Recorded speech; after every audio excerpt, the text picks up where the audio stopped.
ជ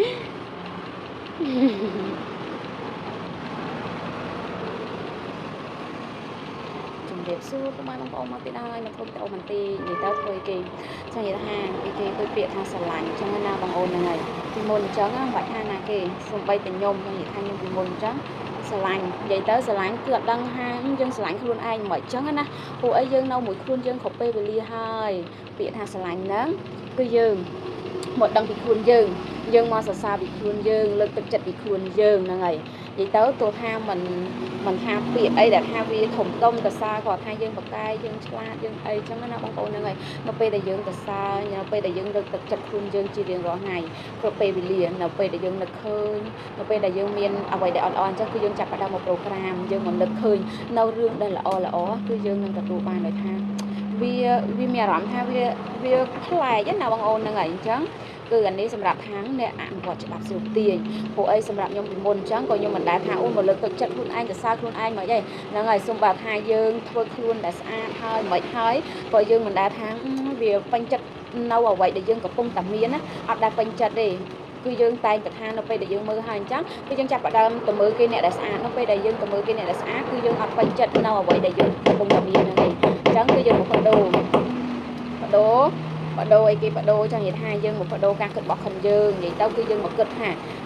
យើងមកលើកទឹកចិត្តយើងមកសរសើរខ្លួនឯងណាបងប្អូនហ្នឹងហើយយើងបកកាយយើងឆ្លាតគូក្បាលនេះមានតែអាយឌីដែលល្អមកចែកម្លេចដល់បងប្អូនអីចឹងទៅពួកអីបងប្អូននៅពេលដែលយើងប្រូក្រាមនៅអ្វីដែលល្អអញ្ចឹងគឺវានឹងសូកទាញនៅអ្វីដែលល្អបើយើងចង់បានអ្វីដែលល្អយើងទៅនឹកគិតនៅអ្វីដែលអត់ល្អអញ្ចឹងគឺនឹងសូកទាញអ្វីដែលអត់ល្អហ្នឹងហើយវាស្រដាក់ស្រដៀងហ្នឹងនិយាយទៅសូម្បីតែគ្រូបាអាចារ្យក៏គាត់តែងតែនិយាយដែរថាអនុវត្តច្បាប់សុទានិយាយទៅគឺស្រូបនៅអ្វីដែលយើងចង់បាននិយាយទៅគឺឲ្យនៅអ្វីដែលយើងចង់បានវាស្រដាក់ស្រដៀងយើងគិតអីគេហ្នឹងហើយយើងធ្វើអារម្មណ៍បែបណាបងប្អូនអញ្ចឹងគឺយើងត្រូវមកមើលថែអារម្មណ៍ខ្លួនយើងមែនទែនខាងការស្រឡាញ់ខ្លួនឯងយើងមកសរសើរខ្លួនឯងយើងមកលើកទឹកចិត្តខ្លួនឯងរាល់ថ្ងៃហ្នឹងហើយគឺមួយទៀតចឹងនិយាយថានៅពេលដែលយើងមកលើកទឹកចិត្តយើងមកសរសើរខ្លួនឯងអញ្ចឹងគឺយើងនឹងមានកម្លាំងចិត្តយើងនឹងមានកម្លាំងចិត្តថាយើងត្រូវធ្វើអីយើងធ្វើមិនឲ្យវាល្អជាងមុនអីចឹងណាបងប្អូនហ្នឹងហើយអញ្ចឹងមិនថាការលើកទឹកចិត្តការសរសើរខ្លួនយើងគឺសំខាន់មែនទែនមិនមែនថាយើងអង្គុយលើចែមកលើកខ្លួនឯងឲ្យអត់ទេអញ្ចឹងគឺស្រាប់ថាយើងបើកភ្នែកមកភ្លាមគឺយើងនៅមួយខ្លួនយើងហើយអញ្ចឹងគឺយើងមកលើកទឹកចិត្តយើងមកសរសើរខ្លួនឯងយើងឆ្លាតបកែអីចឹងទៅពួកក្បាលនេះមានតែរឿងដែលល្អទៅនឹកគិតនៅអ្វីដែលល្អអញ្ចឹងយើងនឹងស្រូបទាញនៅអ្វីដែលល្អណាបងប្អូនហ្នឹងហើយពួកអីមិនបាននិយាយចឹងពួកអីនិយាយទៅនៅពេលដែលខ្ញុំអនុវត្តយូរមកហើយនិយាយទៅគ្រប់យ៉ាងគឺសិតតែមានពេលវេលានៅពេលដែលយើងមើលមេរៀនគ្រូបាអាចារ្យអីអញ្ចឹងនៅពេលខ្លះអញ្ចឹងយើងរៀងផ្លេចហ្នឹងហើយនៅពេលដែលយើងរៀងផ្លេចអញ្ចឹងគឺយើងចាប់ផ្ដើមទៅមើលមេរៀនអីអញ្ចឹងគឺយើងដូចយើងអីគេចង់និយាយថាដូចយើងនេះហ៎បងអូនដូចយើងរបៀបថាចង់និយាយថាយើងកំពុងតែអនុវត្តណាមិនថាយើងគ្រាន់តែមើលហើយអត់ទេនៅពេលដែលកំពុងតែមើលហ្នឹងអញ្ចឹងស្មើនឹងយើងអនុវត្តដូចថាគ្រូបាអាចារ្យឲ្យធ្វើអីអញ្ចឹងគឺយើងធ្វើទៅហ្នឹងហើយធ្វើតាមមកនៅពេលដែលយើងធ្វើហ្នឹងស្មើនឹងយើងអនុវត្តហើយនិយាយទៅអនុវត្តច្បាប់សុទាញ21ថ្ងៃខ្លាចជានិស័យ90ថ្ងៃខ្លាចជាសន្តានបន្ទាប់មកគឺយើងនឹងដឹងថាខ្លួនយើងត្រូវធ្វើអីណាបងប្អូនហ្នឹងហើយខ្លួនយើងត្រូវធ្វើអីហើយយើងនឹងដើរយ៉ាងរលូនណាបងប្អូនហ្នឹងហើយដូចថាការស្រឡាញ់ខ្លួនឯងយើងត្រឡប់មកដឹងពីខ្លួនយើងថាខ្លួនយើងនេះស្រឡាញ់អីគេថាខ្លួនយើងនេះចូលចិត្តអីគេយើងមកសួរខ្លួនឯងយើងមកយល់ពីខ្លួនឯងនៅពេលដែលយើងមកយល់ពីខ្លួនឯងនៅពេលដែលយើងមកដឹងថាខ្លួនយើងចូលចិត្តអីស្រឡាញ់អីអញ្ចឹងយើងនឹងយល់ពីអ្នកដទៃណាបងប្អូនហ្នឹងហើយយើងនឹងថាយើងនឹងយកពីអ្នកដទៃអញ្ចឹងមិនថាការស្រឡាញ់ខ្លួនឯងពីមុនខ្ញុំតែងតែគិតថាការស្រឡាញ់ខ្លួនឯងមិនដឹងថាស្រឡាញ់មិនអីចឹងណាការស្រឡាញ់ខ្លួនឯងគឺយើងមកយល់ការសរសើរការលើកទឹកចិត្តនៅអ្វីដែលល្អនឹងឯងអញ្ចឹងចេញនេះយើងខួរក្បាលយើងនឹងតែនឹកគិតនៅអ្វីដែលល្អប្រូក្រាមនៅអ្វីដែលល្អអញ្ចឹងគឺយើងនឹងស្រូបទាញនៅអ្វីដែលល្អដូចគ្នាអញ្ចឹងណាបងប្អូនហ្នឹងហើយអាហ្នឹងថាការស្រឡាញ់ខ្លួនឯងគាត់បើកភ្នែកមកអូឆ្លាតខួរក្បាលនិយាយទៅយើងចង់បានអ្វីដែលល្អអញ្ចឹងគឺយើងមកប្រូក្រាមនៅអ្វីដែលល្អដូចសម្រាប់ខ្ញុំក៏ដូចតែគ្នាដែរមិនហាំងធ្វើអញ្ចឹងហើយអត់អនុវត្តគឺអនុវត្តរាល់ថ្ងៃមិនថាតែគ្រូបាអាចារ្យម៉ែឪបងប្អូននិយាយទៅគឺ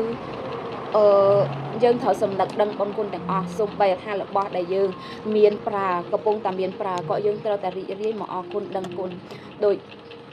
ខ្ញុំតែងតែលឺពីមុនក៏ខ្ញុំអត់ដឹងដូចគ្នាដែរបងប្អូនពីមុនអញ្ចឹងនៅពេលឧទាហរណ៍ថាយើងត្រូវបងនេះបងនោះអីចឹងទៅឬក៏ថាយើងត្រូវបងផ្ទះបងអីអញ្ចឹងចង់និយាយថាអត់ដែលរីករាយអត់ដែលពេញចិត្តទេអញ្ចឹងគឺយើងមកបដូរអារម្មណ៍វិញបដូរការគិតរបស់ខ្លួនយើងត្រូវមករីករាយត្រូវមកសប្បាយមិនមែនសប្បាយហ្នឹងយើងត្រូវតែនេះទេគាត់ថាសប្បាយយើងធ្វើអារម្មណ៍យើងឲ្យរីករាយនៅពេលដែលអារម្មណ៍យើងរីករាយយើងនឹងមានកម្លាំងចិត្តយើងនឹងមានថាមពលទៅស្រូបទាញនៅរឿងដែលល្អមកប្រូក្រាមនៅអ្វីដែលល្អអញ្ចឹងគឺអ្វីដែលល្អនឹងចូលមកក្នុងជីវិតគឺការគិតរបស់ខ្លួនយើងអញ្ចឹងណាបងប្អូនហ្នឹងហើយគឺបែបហ្នឹងសម្រាប់ខ្ញុំគិតបែបនេះ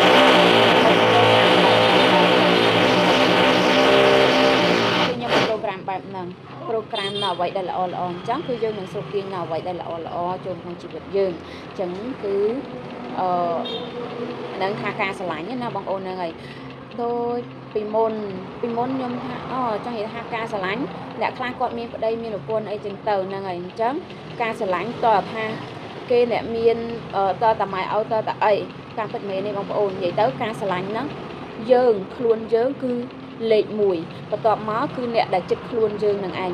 នៅពេលដែលយើងអត់បានមកស្រឡាញ់ខ្លួនយើងនៅពេលដែលយើងអត់បានមកលើកទឹកចិត្តមកសរសើរខ្លួនឯងយើងអត់មានកម្លាំងយើងអត់មានថាមពលគេថាអត់មានថាមពលដើម្បីទៅស្រូបទាញដើម្បីទៅនឹកគិតនៅអ្វីដែលល្អទេបងប្អូនហ្នឹងអញ្ចឹងមិនថាខ្លួនយើងគឺលេខ1គឺយើងត្រូវមកសរសើរត្រូវមកលើកទឹកចិត្តខ្លួនឯងគ្រប់ពេលវេលាជារៀងរាល់ថ្ងៃនៅពេលដែលយើងមកលើកទឹកចិត្តយើងមកស្រឡាញ់ខ្លួនឯងយើងមកអីចឹងទៅយើងនឹងមានក្តីស្រឡាញ់ឲ្យទៅអ្នកដទៃបងប្អូនសូមបើថាម៉ែឪបងប្អូនយើងមានអារម្មណ៍ថានៅពេលដែលនិយាយមកមានអារម្មណ៍ថាវាក្តុកក្តួលអញ្ចឹងណាបងប្អូនហ្នឹងហើយអញ្ចឹងមិនថាការស្រឡាញ់ហ្នឹងយើងត្រូវសំខាន់មែនទែនគឺការស្រឡាញ់ខ្លួនឯងស្រឡាញ់ម៉ែឪបងប្អូនអ្នកខ្លះប្តីប្រពន្ធស្រឡាញ់ហើយគាត់ត្រូវតាមមកស្រឡាញ់ខ្លួនឯងដែរហ្នឹងហើយមិនមែនថាស្រឡាញ់អ្នកដទៃអស់រួចហើយខ្លួនឯងអត់បានមកខ្វាយខ្វល់អីទេគឺសំខាន់គឺរូបរាងសុខភាពអីទុកចោលអញ្ចឹងណាហ្នឹងហើយអាហ្នឹងគឺស្មើនឹងថាយើងអត់បានស្រឡាញ់ខ្លួនឯងយើងអត់បានមកខ្វល់ពីចិត្តយើងអីអត់ទេអញ្ចឹងគឺយើងមកត្រឡប់ការស្រឡាញ់ខ្លួនឯងគឺបែបហ្នឹងបងប្អូនហ្នឹងហើយអញ្ចឹងខ្ញុំមានតែប៉ុណ្្នឹងដែរជម្រាបលាសំណាងល្អ